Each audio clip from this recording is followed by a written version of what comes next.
uma série de estudos sobre a lei de Deus. E vamos ficar por alguns bons meses estudando sobre lei. Então, nesse início, nós teremos introdução, onde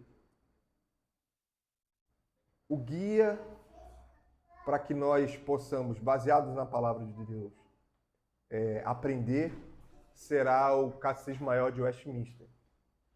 Nós vamos meditar hoje na pergunta 91, que é: qual o dever que Deus requer do homem? Então é muito importante que a gente esteja atento a essa introdução. Teremos outras aulas introdutórias e depois, propriamente, nos 10 mandamentos. Então, qual o dever que Deus requer do homem? Essa é a pergunta de número 91. Vamos orar? Senhor, te louvamos, ó Pai, por esse momento. Obrigado porque o Senhor cuida de nós, nos ajuda, Pai, a compreender as tuas verdades. Que teu Santo Espírito nos convença e nos instrua, Pai. Nos ilumine para entendermos as tuas verdades, para fixar no nosso coração. Como foi dito aqui, precisamos lembrar dos teus ensinamentos. Nos ajude, Senhor Deus, a meditar e aguardar no coração, para não pecar contra ti. Sê conosco, em nome de Jesus Cristo. Amém. Então, qual o dever que Deus requer do homem? Pergunta 91. O dever que Deus requer do homem é a obediência à sua... Opa! Aí, agora vai. O dever que Deus requer do homem é a obediência à sua palavra revelada. Vamos ler todos juntos? Qual o dever que Deus requer do homem? O dever que Deus requer do homem é a obediência à sua palavra revelada. Amém. Então essa é a pergunta 91. E nós vamos meditar nesses versículos que dão base para essa resposta. Pedir ao irmão que abra em Miqueias 6:8. Irmão Vinícius, abre Miqueias 6:8. Aline, 1 Samuel 15:22. E a irmã Tayane que abra em Deuteronômio 29:29. Pode ler. Ele te declarou, ó homem, o que é bom e que é o que o Senhor pede de ti, que pratiques a justiça e ames a misericórdia e andes humildemente com o teu Deus. Amém. Vejam, irmãos, o que é bom. O que é bom? Nós temos sido expostos no livro de Romanos de que nós fomos libertos da escravidão do pecado. A verdade é que ou nós seremos escravos do pecado, ou seremos escravos do Senhor. Tá? E Miqueias 6:8 vai dizer que o Senhor nos chama a seguir e a obedecê-lo, porque isso é bom. Isso é bom. 1 Samuel 15:22. Porém, Samuel disse: tem porventura o Senhor não fazer holocaustos e sacrifícios, quando é que se obedeça a sua palavra? Eis que obedecer é melhor do que sacrificar, e o atender melhor do que a gordura de carneiros. Então a gente já ouviu muito essa expressão, né? Obedecer é melhor que sacrificar. Essa história em 1 Samuel 15 é um exemplo do que nós, muitas vezes, com a capacidade de pensar que o Senhor nos deu, com a criatividade que vem do alto, nós usamos para o mal. O rei Saul, ele não obedece ao Senhor e acredita que aquilo que ele faz é para o bem do Senhor. Obedecer é melhor que sacrificar, no contexto de que o Senhor mandou que ele matasse todos os animais do local que eles foram dominar. Só que o rei Saul teve a brilhante ideia de não matar todos os animais, trazerem alguns para poder serem sacrificados para Deus, o mesmo Deus que ele desobedeceu, acreditando que assim agradaria a Deus. E aí Samuel diz para ele: obedecer é melhor que sacrificar. Essa deve ser uma máxima na nossa vida. Veja como a palavra de Deus, ela é perpétua, né? E nós precisamos ter essa noção de que os ritos religiosos que nós cumprimos devem ser de acordo com a palavra. Tudo aquilo que é criatividade humana deve ser repelida. E Deuteronômio 29, 29. As coisas encobertas pertencem ao Senhor, nosso Deus, porém as reveladas nos pertencem, a nós e a nossos filhos para sempre, para que cumpramos todas as palavras desta lei. Amém. Nós já vimos esse versículo aqui e entendemos claramente, é um versículo que eu, na minha capacidade de compreender a palavra de Deus, eu acho maravilhoso, porque ele distingue claramente as coisas ocultas pertencem ao Senhor. Muitas coisas que nós nos questionamos, o Senhor, ele revelará se quiser. E muitas coisas nós nunca saberemos, mesmo no céu. E isso não vai fazer falta nenhuma para nós. Mas as reveladas pertencem a nós e aos nossos filhos. Nós vamos falar sobre isso. Então, nós temos aqui que nos ater aos termos. Então, o dever que Deus requer do homem é a obediência. Então, o que é obediência? O que é obediência? Como nós definimos obediência? Nós vamos trazer aqui algumas características do que é obediência para a gente poder meditar e peço os irmãos que contribuam nesse momento, não só nesse momento, mas por todo o estudo, lembrando sempre que é importante que os irmãos participem. Então, o que é obediência? Vamos pensar aqui, obviamente, baseado na palavra do Senhor. A obediência é universal. A obediência é universal. Nesse sentido aqui, Tiago 2,10, a gente vai compreender aquilo que a gente está querendo dizer aqui com obediência universal. Não é simplesmente você pegar uma ideia apenas e seguir. Pense aí no que sua mãe mandava você fazer quando você era criança. Mandava você guardar a louça, arrumar o quarto e guardar os brinquedos. Né? Você fez o mais difícil. Você arrumou seu quarto, você guardou a louça, mas esqueceu de tirar os brinquedos da sala. Um exemplo. Né? Isso é obediência. Isso não é obediência. Mas aí você vai negociar com a sua mãe. Ô mãe, mas eu já fiz o que é mais difícil. Né? E de fato, mas ainda assim é desobediência. Terá que ter misericórdia da sua mãe. Ó. Verdade. Você errou, mas eu te perdoo, faça isso agora. Não é? Não é assim? Quanto mais ao Senhor. O nosso Deus é santo. Um ser santo, perfeito. Se ele é perfeito, a sua lei é perfeita. Então, o que requer de nós é obediência a toda a sua lei. Então, não é só de Mateus a Apocalipse, de Gênesis a Apocalipse. O Novo Testamento aponta para o Antigo. Não é só 9 dos 10 mandamentos.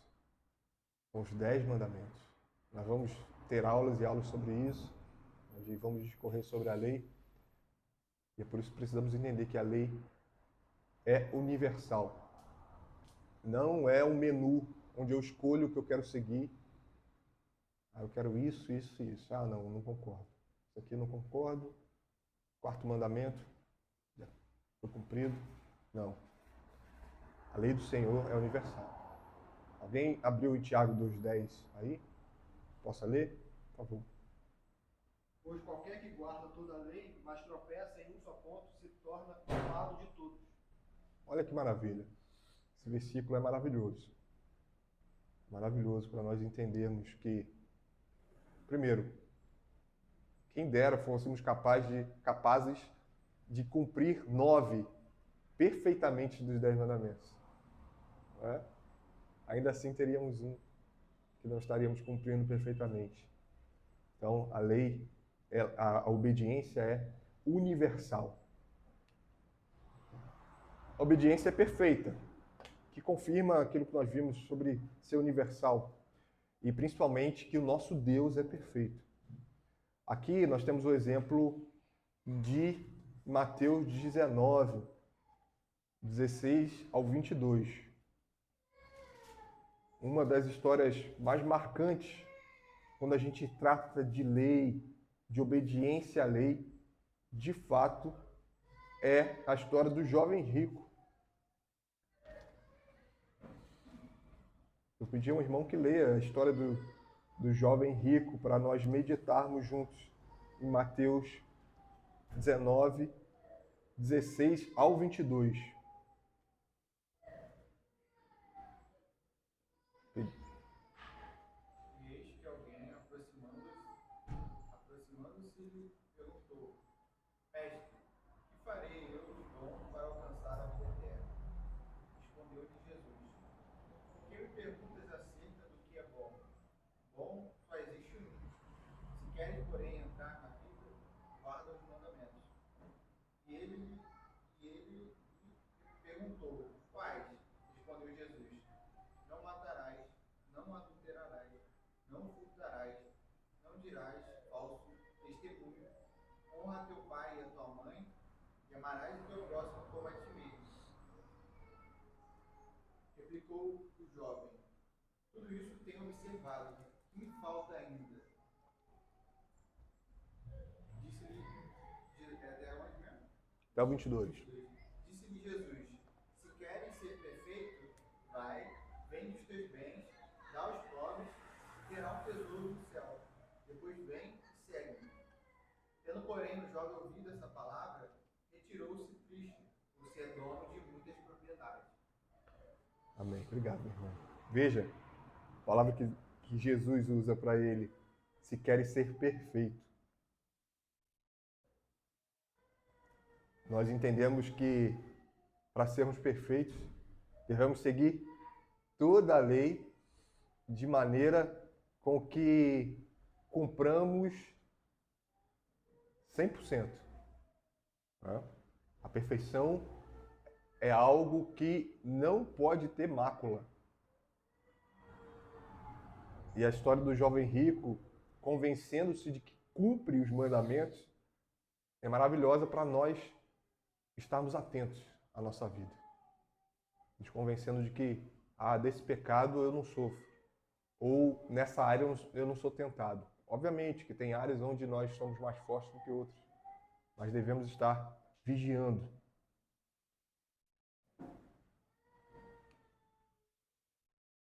A obediência é perpétua. E uma coisa está conectada à outra, porque se ela é universal, eu não posso tirar um pedaço. Se ela é perfeita, além de todos os pedaços, ela precisa ser cumprida no nível máximo, 100% de obediência. Ela também é perpétua, no sentido de que eu não vou obedecer ou não vou buscar obedecer os mandamentos do Senhor apenas no domingo, por exemplo. Hoje é dia de obedecer os mandamentos do Senhor. É um exemplo absurdo e de que eu acredito que ninguém aqui pense dessa maneira conscientemente, mas de maneira inconsciente ou na prática, muitas vezes é assim que a gente lida. Agora é meu momento de devocional, Então, preciso estar muito atento. E o resto do dia você vive como se Deus não existisse. Então, a obediência ela é perpétua. Aí a gente tem o exemplo de Salmo, do Salmo 1. Vamos ler apenas o versículo 2 para a nossa meditação. O irmão que abriu, por favor. Antes, o seu prazer está na lei do Senhor. Na sua lei medita de dia e de noite. Ou seja, não só de dia, não só aos domingos, mas todos os dias da semana, segunda, terça, quarta, quinta, sexta, sábado. Não apenas de manhã, ou à tarde, ou à noite. Precisamos meditar na palavra em todo o tempo. Principalmente quando nós entendemos que devemos praticar essa palavra. Porque muitas vezes, na maioria do tempo, nós não estamos lendo a palavra. Mas precisamos estar meditando nas decisões que tomamos para obedecer ao Senhor. Porque a nossa vida é de lembrar e esquecer, como foi dito aqui no catecúmeno. Logo, no momento que esquecemos é porque não estamos meditando. Se não estamos meditando, a nossa consciência está cauterizada para desobedecer ao Senhor. Por isso que a obediência ela é perpétua, ela necessita de continuidade. Olha como o patamar é alto para nós, né? Altíssimo. A obediência ela é sincera. Sincera. Aqui, de tantos exemplos, a gente vai meditar no exemplo que está em Atos, capítulo 5.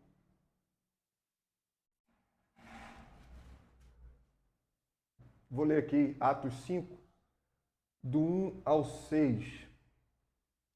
Entretanto, certo homem chamado Ananias, com sua mulher Safira, vendeu uma propriedade. Mas, em acordo com sua mulher, reteve parte do preço e, levando o restante, depositou aos pés dos apóstolos. Então disse Pedro: Ananias, por que encheu Satanás teu coração para que mentisses ao Espírito Santo, reservando parte do valor do campo? Conservando, porventura, não seria teu? E vendido, não estaria em teu poder? Como, pois, assentaste no coração este desígnio? Não mentiste aos homens, mas a Deus. Ouvindo estas palavras, Ananias caiu e expirou, sobrevindo grande temor a todos os ouvintes. Levantando-se os moços, cobriram-lhe o corpo e, levando-o, o sepultaram. Essa história é fortíssima, maravilhosa. Pedro, ele questiona Ananias, porque, veja, o que nós temos aqui em Atos é uma disposição a dar dos irmãos, de maneira que vendiam as suas propriedades e davam todo o valor. Ananias e Safira, aqui lemos a parte de Ananias, ele não tinha obrigação nenhuma de dar todo o valor das propriedades que ele tinha vendido. Não foi obrigado a isso. E Pedro questiona justamente sobre isso. Versículo 4. Conservando, porventura, não seria teu? O valor é teu. E vendido, não estaria em teu poder? Como, pois, entraste no coração estes desígnios? Não mentiste aos homens, mas a Deus. Era só ele dar a parte do que ele queria dar e dizer que doou apenas uma parte. Mas a obediência insincera leva o homem a se exaltar, onde Eu digo que faço, porém com a motivação errada, a motivação de me exaltar. E é isso que Ananias faz aqui e nos ensina a estarmos atentos, a não mentir contra Deus. Ele cai morto por conta de sua obediência insincera, hipócrita. Pois é, não entendi muito essa parte não, que ele reservou. Era costume na época de vender e doar tudo, é isso? Então, o que nós temos aqui em Atos é, vamos dizer assim, o primeiro amor da igreja, onde os irmãos doavam as propriedades e se ajudavam. E aqui no capítulo 4, Pode ler Atos 2, né? É o contexto da igreja. isso, Atos 2:42, e perseveravam na doutrina dos apóstolos e na comunhão e no partir do pão e nas orações, em cada alma havia temor, e muitos prodígios e sinais eram feitos por intermédio dos apóstolos. Todos os que creram estavam juntos e tinham tudo em comum. Veja aí, irmão. Tinham tudo em comum, unidade. Vendiam as suas propriedades e bens, distribuindo o produto entre todos, à medida que alguém tinha necessidade. Esse versículo aí, obrigado, meu irmão. Versículo 45 traz o contexto para o que a gente está lendo. Davam tudo, praticamente. Davam tudo. Tinha obrigação de dar tudo? Não. Não. Mas o que Ananias faz é para mostrar o quanto ele é bom, o quanto ele era generoso, ele dá uma parte e diz que deu tudo. Entendi. Entendi. Mostra a disposição insincera, né, dele. E o pecado dele é mentir contra o Espírito Santo, contra o próprio Deus, como lemos aqui. Alguns utilizam esse texto para isso na prosperidade, né? Alguns falsos profetas. Ah, sim. Não, você tem que dar tudo para a igreja. Olha aqui esse caso aqui da Ananias e Safira. Que não deu Eles tudo, deram né? tudo e morreram. Aham. Deturpando, né, o que a Bíblia está ensinando. Olha só. O próprio texto todo vai demonstrar que isso foi voluntário. Pedro fala isso, né? Aham. Poderia vender, era só propriedade. Ninguém te obrigou a se comprometer com a igreja, mas vocês voluntariamente decidiram se comprometer. Uhum. Aí o cara vai, vende por X e fala que vendeu Deu Y, tudo. né? Uhum. Vendeu por 100, ele vendeu por 100 mil e o apóstolo falou que vendeu por 60. É esse o exemplo. Uhum. É a diferença que ele guardou no bolso. Entendi. Morreu. E o melhor exemplo que nós fomos expostos recentemente é o Sermão do Monte, onde no versículo 6, a ênfase dada é de uma vida diante de Deus, do Pai. Né? Nós temos ali no capítulo 6 a oração do Pai Nosso. O primeiro versículo vai falar sobre a vida diante do Pai, sobre a oração sincera, sobre o jejum sincero e sobre dar esmolas de maneira, com a motivação correta. E Jesus vai bater muitas e muitas vezes nos hipócritas. Né? Mostra, de fato, que nós esquecemos que tudo Deus vê. Tudo Deus vê. E nós mentimos aos homens, mas ao Senhor. Por mais que venhamos a mentir, nada passa despercebido. Estou orando a devoção agora, Salmos 4. 4. Que Deus tem para si os piedosos, né? Conhece realmente quem é piedoso, ele Exatamente. lá de cima ele discerne. Exatamente. Como nós esquecemos do que é básico. O Senhor, Ele é onisciente. Nós nos mostramos para não dizer burros, nós nos mostramos muitas vezes imaturos ou, na falta da palavra, ignorantes, obrigado. E esquecer disso. O Senhor tudo vê. Mentir para o Senhor é ignorância. E a última característica aqui para a gente meditar é uma obediência imediata. Uma obediência imediata. O que é uma obediência imediata? Vamos meditar nesses dois versículos? Isaías 55, versículo 6. Dois trechos muito conhecidos. Pedi ao irmão Alexinho, que leia Isaías 55, 6, por favor. Buscai o Senhor enquanto se pode achar, invocai-o enquanto está perto. E Efésios 5, 15 e 16. Alguém abriu? Efésios 5, 15 e 16. Quem abriu pode ler, por favor.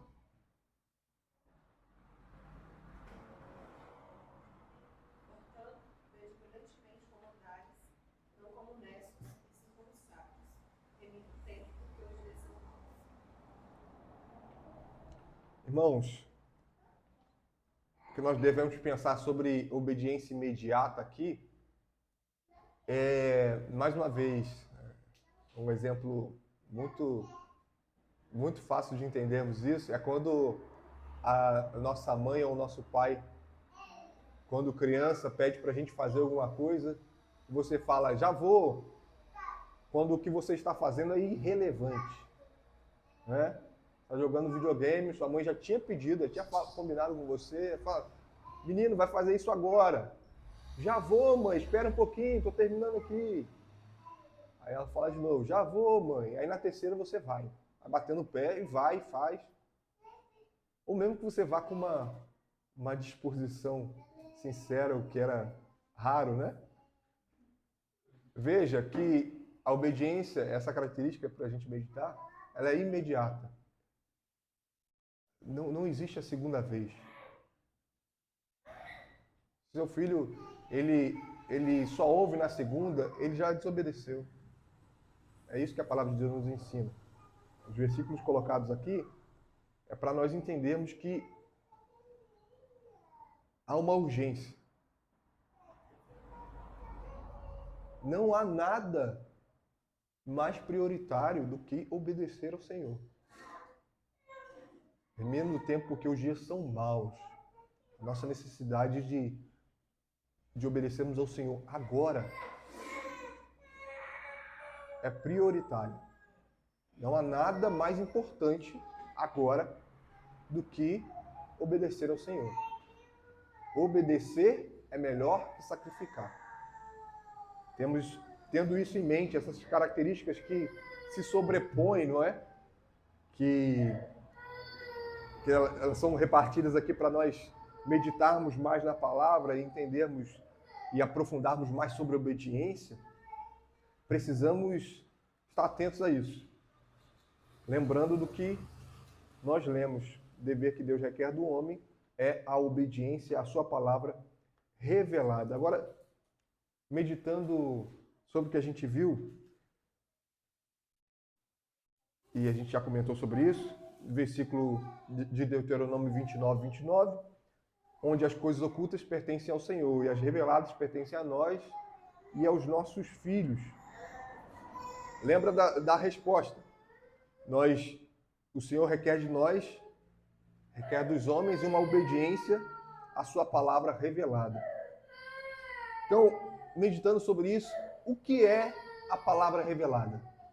O que é isso? O que nós precisamos pensar sobre palavra revelada? Porque nós temos um norte, né? Porque, por exemplo, você comprou um material, alguma coisa que você queria muito, que vai ser essencial para o seu trabalho, ou que vai ser essencial para o uso da casa, ou pensa aí num brinquedo, ou qualquer coisa que você possa imaginar, só que é complexo. Só que você está tão feliz de ter recebido aquilo, e você começa a montar aquele material sem olhar o manual, né? E vamos supor que você quebre, você pensa, pô, que negócio vagabundo, né? Tinha um manual. Você, na sua ansiedade, começou a montar sem seguir o manual. tinha um norte a seguir. E é um exemplo para nós pensarmos, mas quando o Senhor requer de nós uma obediência, de onde nós tiramos essa obediência? Nossos pais, eles são falhos. Muitas vezes eles cobraram algo de nós de maneira dura, ou nos repreenderam de maneira dura, quando eles nunca nos ensinaram aquilo. São pecadores e nós podemos cair no mesmo erro. Mas o Senhor não. Nós nunca poderemos dizer: ah, isso aqui eu não sabia. Não sabia. O Salmo 19 é um salmo que vai falar sobre a criação e sobre a palavra revelada. A revelação especial. E vai falar sobre outra revelação que eu esqueci o nome agora. Geral, obrigado. Vai tratar de que todos os homens são indesculpáveis. Nós vimos isso em Romanos. Nenhum homem vai poder dizer no último dia: ah, mas eu não sabia. Veja, a responsabilidade vai aumentando de acordo com quanto você sabe. Você, cristão, que conhece a palavra e não obedece ao Senhor, a responsabilidade é maior. Então, quando nós falamos de reveladas, como vimos no versículo, nós estamos falando da palavra do Senhor. Estamos falando da Escritura somente. Só a Escritura, não é?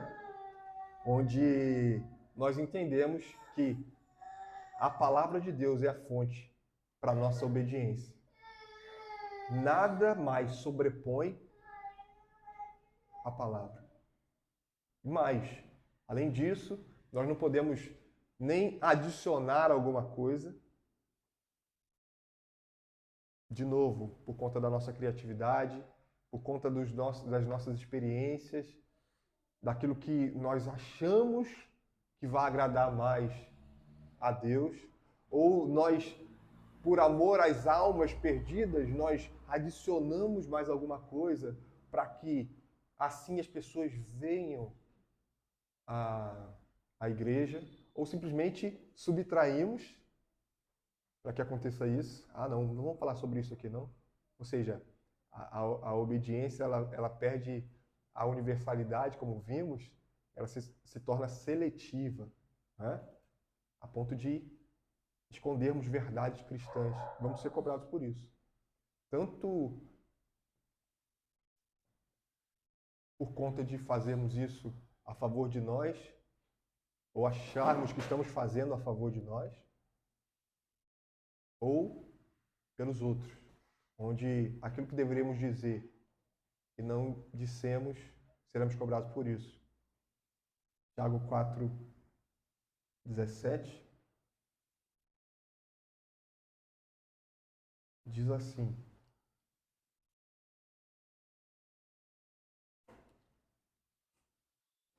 portanto, aquele que sabe que deve fazer o bem e não o faz, nisso está pecando. Quantas implicações esse versículo traz? Além de ser um versículo muito prático, o livro de Tiago, como um todo, muito prático. Precisamos meditar sobre isso. E não há nada em que possamos tanto adicionar ou subtrair da palavra. Só a Escritura. Interessante a questão da subtração, porque às vezes é algo que passa longe, né? A gente tem a tendência a receber a palavra de Deus e sempre terceirizar, né?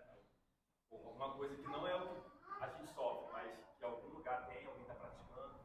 Quando a gente olha a questão de adicionar e subtrair, você tem sempre a questão do falso profeta, né? Aquele que está deturpando a palavra, está claramente pregando heresia, né? Mas às vezes a gente esquece, nós podemos subtrair, por exemplo, que é a realidade da igreja brasileira, na questão do antinomismo, né? O antinomismo, né, que é ser contrário à lei de Deus, é isso. As igrejas, até saudáveis, né, em certo ponto, né, que são das marcas da igreja verdadeira, elas têm subtraído os 10 mandamentos.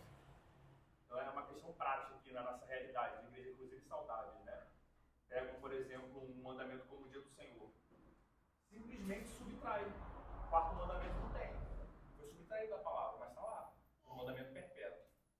Né? Então, assim, aí não lida com essa questão, né, do quarto mandamento. Algumas igrejas subtraem os 4, né? 3 aí, do segundo ao 4, né? Outros é só do 5º ao 10º, só a parte do homem para o homem.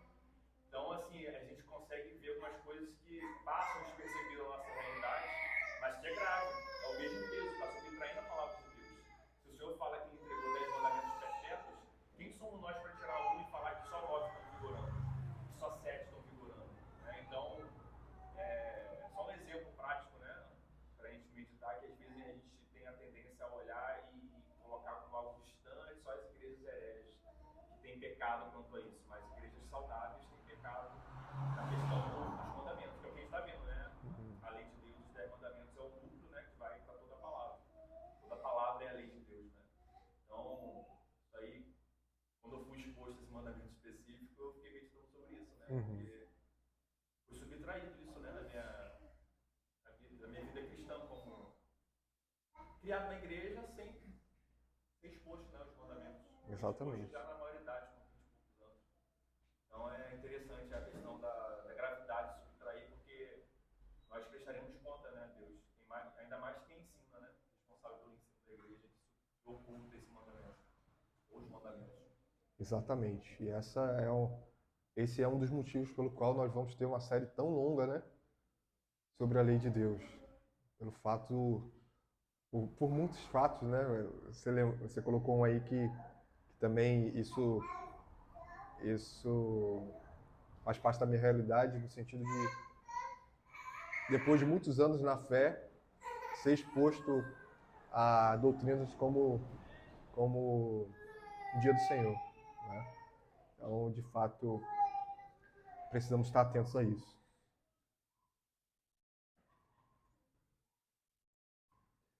Vejam, irmãos, tudo que falamos aqui de uma obediência sincera, universal, onde seguimos todos os mandamentos. Aí temos o resumo da lei nos 10 mandamentos, devemos seguir os 10. Ela é perfeita, o nível de obediência não é 60%, 80%. Certo? Onde a obediência ela deve ser uma disposição de urgência, onde eu devo obedecer agora, onde ela é perpétua, onde eu não escolho o dia que eu quero obedecer, ou simplesmente olhar para a minha vida e falar assim, supondo que você, a partir de hoje, uma suposição mesmo, no sentido de que a partir de hoje você não quebrasse mais os mandamentos do Senhor. Ainda assim, o que você merece é o inferno. Porque você viveu uma vida de pecado. E quantos pecados são necessários para ir ao inferno? Um pecado, né? Só que sabemos que há esperança para nós. Graças a Deus por isso. Porque nós só podemos cumprir através de Cristo. E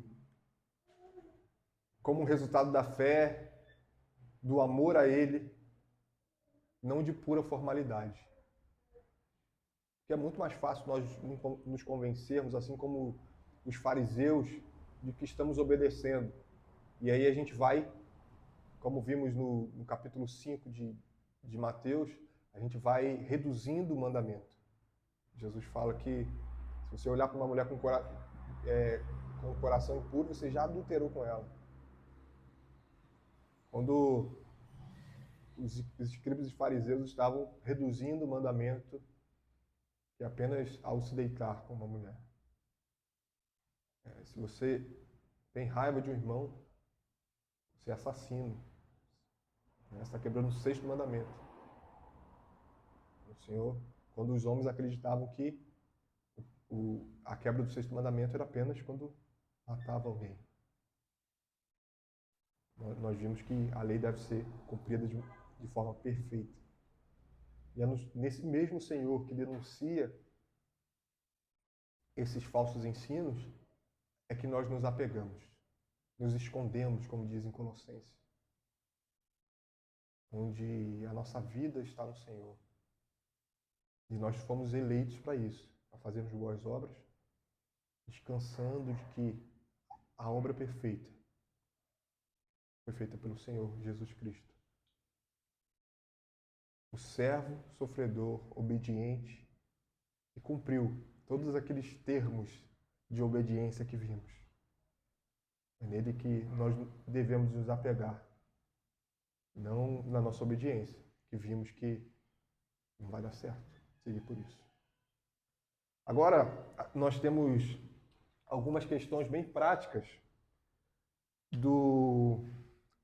trazidas do livro do Gerardus Voss, comentando o Catecismo Maior de Westminster. São 6 perguntas, então eu vou passar por elas rapidamente, e os irmãos que quiserem comentar, fiquem à vontade. Realmente ficou ruim aqui a leitura, e estava pior, eu tive que resolver ali a cor.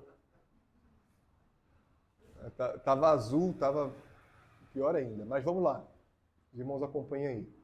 Porque temos um dever para com Deus. Em sendo Deus nosso Criador e nós criaturas suas, temos a obrigação moral de amá-lo e servi-lo. Como cristãos, temos a obrigação extra de amar e servir a Deus, porque Ele nos remiu do pecado e do inferno. Falamos disso aqui agorinha. Veja, e isso já foi tratado aqui no estudo do irmão Vinícius, onde nós aprendemos que não só os cristãos devem seguir a lei de Deus. Todos os homens têm esse dever. Porque Deus criou só alguns, Deus criou a todos. E Ele, como nosso Criador, e nós, como criaturas ímpios, os ímpios devem e têm a obrigação moral de amá-lo e servi-lo. Se assim não fosse, por que eles iriam para o inferno? Né? Você tem implicação enorme, né? Hã? Isso aí, essa verdade tem uma implicação enorme. Exatamente. Moralidade. Isso aí envolve a questão de Estado e Igreja, a questão de qual a moralidade que vai ser adotada pelo Estado para legislar. Isso aí é incrível. Uhum. Se os cristãos dominassem isso na esfera pública, nós estaríamos muito melhor politicamente. E a ideia da separação do Estado e Igreja, historicamente, não é anular a moral desvinculada da religião, né, como é pregado hoje. A gente entende que todas as criaturas, inclusive os ímpios, devem adorar a Deus, a legislação, se envolve moralidade, vai escolher alguma coisa. Ou vai ser a religião cristã, que é a verdadeira, ou vai ser a humanista, hindu. Todos os países vão ter uma religião. Aqueles que falam que não tem nenhuma, estão no humanismo, né? Os homens são deuses e estão legislando para si mesmos. Então é interessante os cristãos que têm vocação para a política, né? Entender isso e indiretamente, não tão expressamente, tem questão de sabedoria, né? Para não ter tanta oposição, influenciar baseado na moralidade cristã, né? Que a gente entende que a nação que tem Deus como Senhor, ou aquela que mais se aproxima moralmente das Escrituras, vão colher frutos benéficos, como a América, né? Por exemplo, os Estados Unidos, os puritanos, nós vimos o progresso, a prosperidade, liberdade e tudo mais sendo desenvolvido com a nação não perfeita, porque é pecadores, mas na sua maioria na legislação tem a moralidade judaico-cristã, né? Como norte, para legislar, para a vida humana, contratos e tudo mais. E hoje tem se pervertido, nós temos o declínio da América, né? Então é uma maravilha, né? Os cristãos às vezes querem entrar na questão de ser aceito, entra no universalismo e cai nessa conversinha fiada que a religião e a esfera pública não combinam, né? Religião é só na nossa casa. Uhum. Então, Exatamente. é interessante essa verdade aí, tem muitas implicações na nossa vida. Exatamente. A obediência ela deve ser total. Que tipo de pessoas negam que os seres humanos têm um dever para com Deus? Os ateus, que não acreditam que existe um Deus. Os panteístas, que acreditam que tudo é divino e negam que Deus seja uma pessoa, exceto quando reconhecido na personalidade do homem. Os humanistas, que creem que nossa maior fidelidade é devida aos homens, nossos semelhantes, ou à humanidade. Esses acham comumente que Deus é alguém que existe para o benefício da raça humana, ou, no mínimo, para o benefício recíproco. Consideram a religião como o meio de um fim para promover o progresso e o bem-estar dos homens. Aqui é uma resposta bem prática, no sentido de que ele faz aqui uma divisão em 3 partes de tipos de pessoas, todos que não creem no verdadeiro Deus, né, para a gente meditar. Israel, esse terceiro ponto era muito interessante, né? Assim, porque aí tinha os ateus, os panteístas, os hoje é membros, né? Mas esse terceiro ponto é muito interessante porque, geralmente, a gente vai falar sobre obediência a Deus, é muito, hoje nós como cristãos, nós estamos muito mais humanistas do que bíblicos. Então, até mesmo quando a gente vai falar sobre, igual que você está falando aqui, isso trouxe uma questão, por exemplo, da esfera pública, né? E sobre a questão da fidelidade. E, sendo fiel, você tem a consequência, obviamente, né? Festivação com os judeus ao Senhor, de ter benefício. Mas é muito interessante, agora ele trouxe primeiro a fidelidade e depois os benefícios. Na religião humanista, e que muitas vezes a gente adota, a gente troca. Primeiro os benefícios e depois a fidelidade, de maneira tal que muitas das vezes, quando a gente vai também para a esfera pública, e quando a gente vê, por exemplo, a lei de Deus ser exposta, algumas vezes a gente tem uma questão muito errada de falar sobre uma transformação social, sabe? A lei de Deus na perspectiva de que, é claro que, uma vez que a lei de Deus ela é posta em prática, a sociedade vai melhorar. É óbvio, né? Mas a grande questão igual você falou, a fidelidade a Deus e depois o resultado. Por quê? Porque senão a gente vai ter uma fé em que Deus é para nós, no sentido de que é para o nosso serviço. Aquele filme, né? Aquele filme que a gente viu. E assim a gente vai ter um problema enorme, porque Deus não promete de que, por exemplo, nós vamos ter uma compreensão da lei de Deus. Permitir o Senhor. Espera-se, esse é o objetivo de vários estudos, de que ao final da série de estudos sobre a lei de Deus, nós compreendamos melhor a lei de Deus. Mas o objetivo primeiro é a fidelidade ao Senhor. Isso não significa que a gente vai sair daqui sendo transformadores sociais e Cabo Frio vai ser uma outra cidade. Pode acontecer? Pode, mas pode não acontecer. A probabilidade, que Deus gosta de agir contra a probabilidade, mas vamos colocar na probabilidade, é que a gente continue e seja ainda mais exposto ao pecado na nossa geração. A gente fica ainda mais triste quando a gente fala para a esfera pública. Porque a gente vai ter o que? A questão que sucedeu, a pregação de Romanos de avultar o pecado. Quanto mais sabe a lei, mais você conhece o pecado. Hoje a gente vê pecado, a gente nem reconhece pecado, porque a gente não conhece a lei. Né?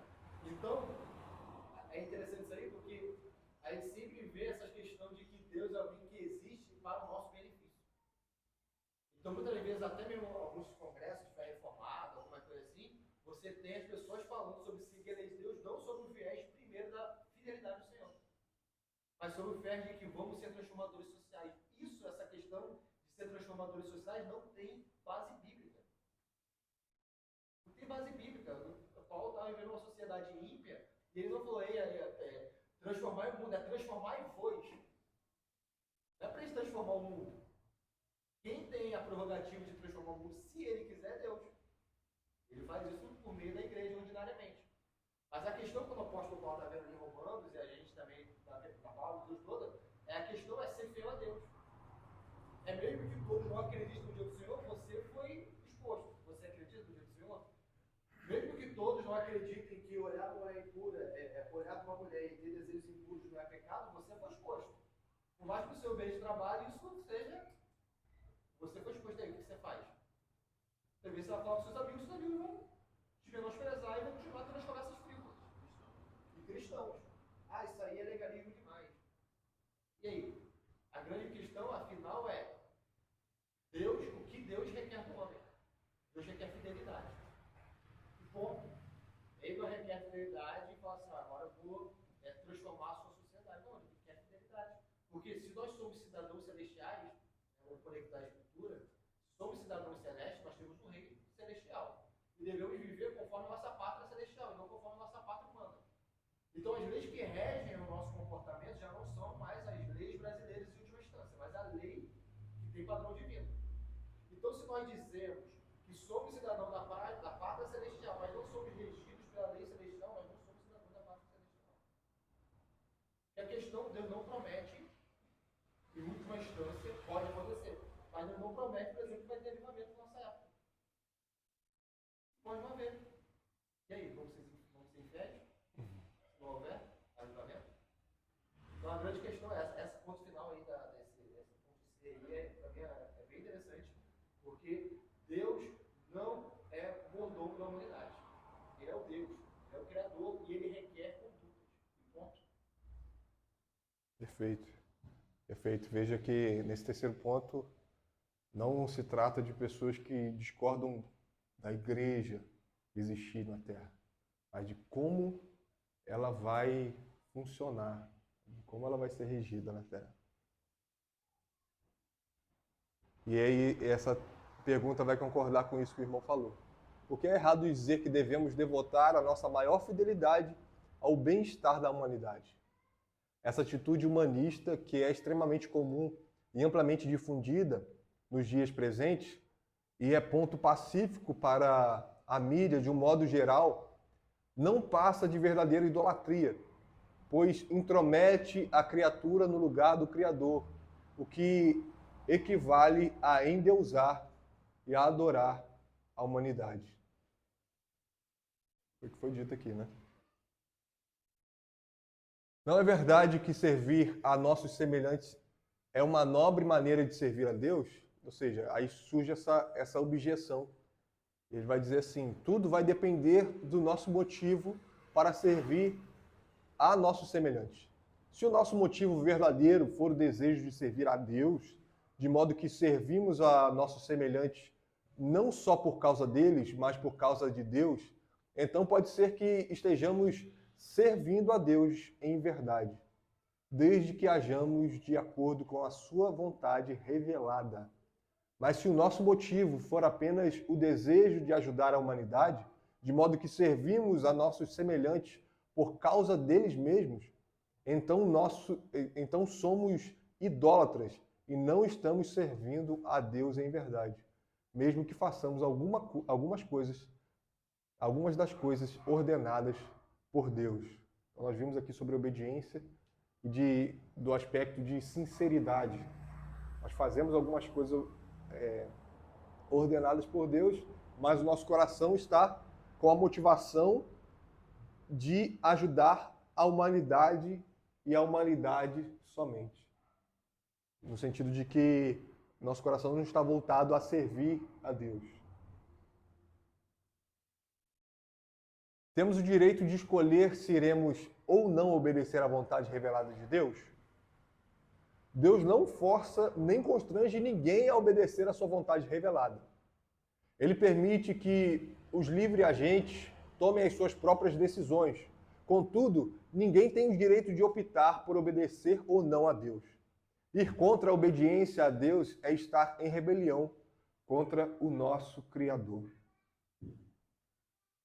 Isso toca no ponto que a gente falou sobre que todas as pessoas devem obediência ao Senhor.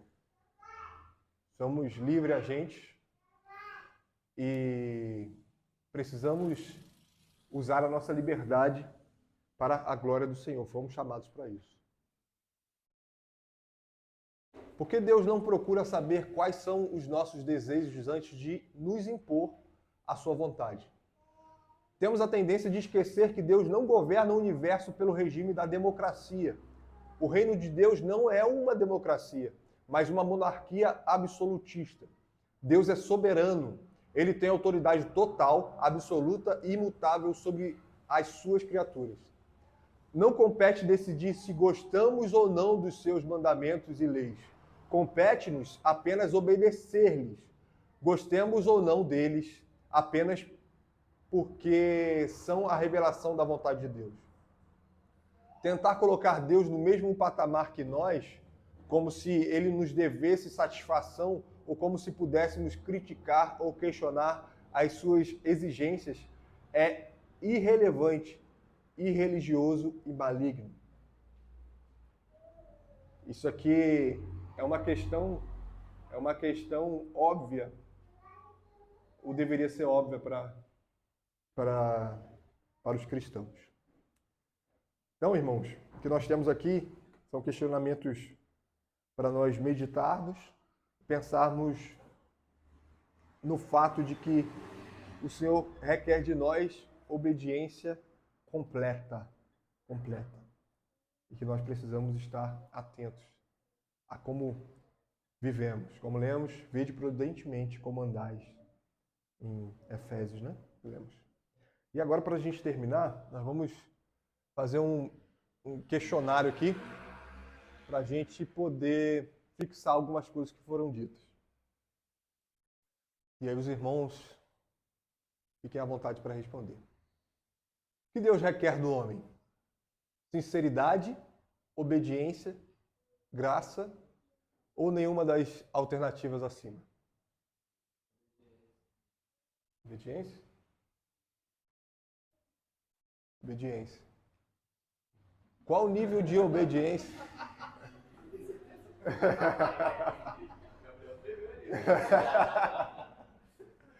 Isso aí, Gabriel.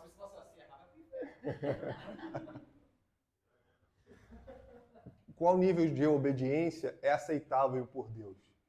90%, 99%, 50% ou nenhuma das alternativas acima? Nenhuma das alternativas, né? Qual desses versos nos ensina sobre o dever de conformarmos à vontade de Deus? Esse verso não foi lido, mas o irmão Vitor acabou de comentar.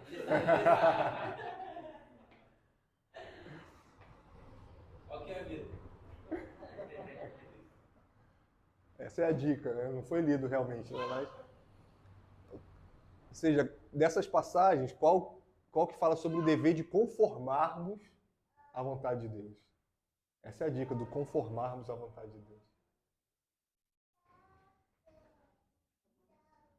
Romanos? Alguém tem outra opinião?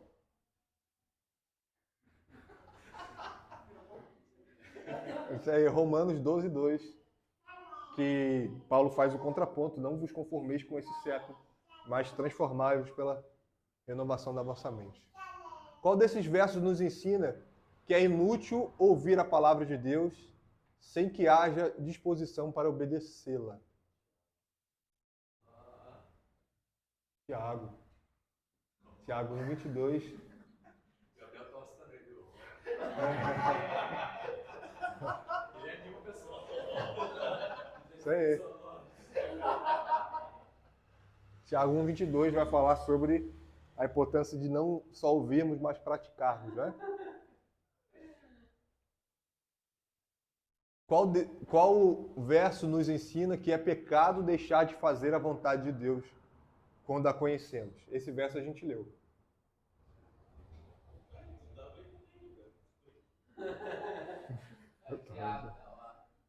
Isso aí, Tiago 4:17. Vai falar sobre o pecado da omissão. Quem disse que obedecer é melhor que sacrificar? Samuel, Davi, Moisés ou Jesus? Todo mundo olhando pra cara do... É a Samuel. Eu acho.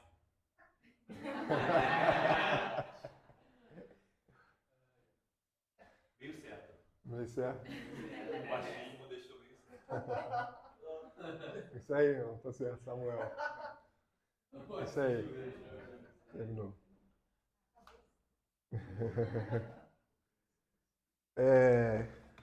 Possamos estar meditando, né, na palavra quanto à obediência que Deus requer de nós. O patamar é alto, o nível é alto, mais que alto, né, é o nível da perfeição que o Senhor nos chama. Isso deve nos constranger. Nós vivemos uma vida prudente, uma vida atenta ao que o Senhor requer de nós. Vamos orar? Senhor, te louvamos, ó Pai, por